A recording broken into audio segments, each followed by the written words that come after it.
We turn now to presidential politics. Vermont Senator Bernie Sanders joins us from Burlington.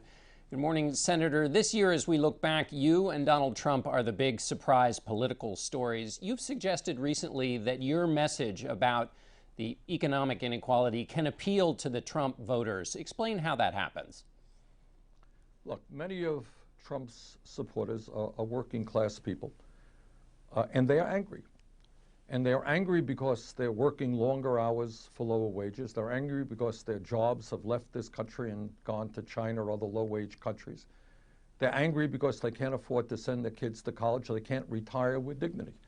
And I think what Trump has done successfully, I would say, is take that anger, take that anxiety about terrorism, and say to a lot of people in this country, look, the reason for our problems is because of Mexicans.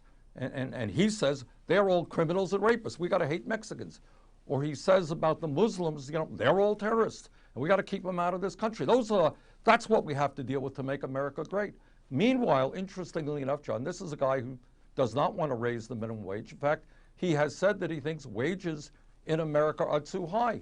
But he does want to give hundreds of billions of dollars in tax breaks to the top 0.3%. So I think for his working class and middle class support, I think we can make the case that if we really want to address the issues that people are concerned about, why the middle class is disappearing, massive income and wealth inequality in this country, that we need policies that bring us together, that take on the greed of Wall Street, the greed of corporate America, and create a middle class that works for all of us rather than an economy that works just for a few.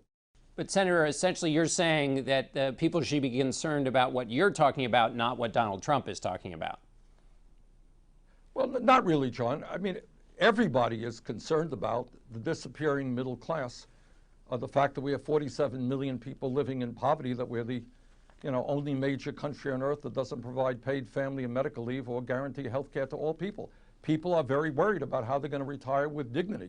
And that's why I believe we need to expand Social Security benefits. Those are the issues that are on most working people's minds. And what I'm suggesting is that what Trump has done with some success is taken that anger, taken those fears, which are legitimate, and converted them to be into anger against Mexicans, anger against Muslims. And in my view, that is not the way we're going to address the major problems facing our country. The way we address them was we bring our people together. We demand that Congress passes legislation which creates millions of decent paying jobs, raises the minimum wage, pay equity for women, making college affordable for all. And those are the ways, I think, that we improve lives for our people, not by dividing us up and having us hate Mexicans or Muslims.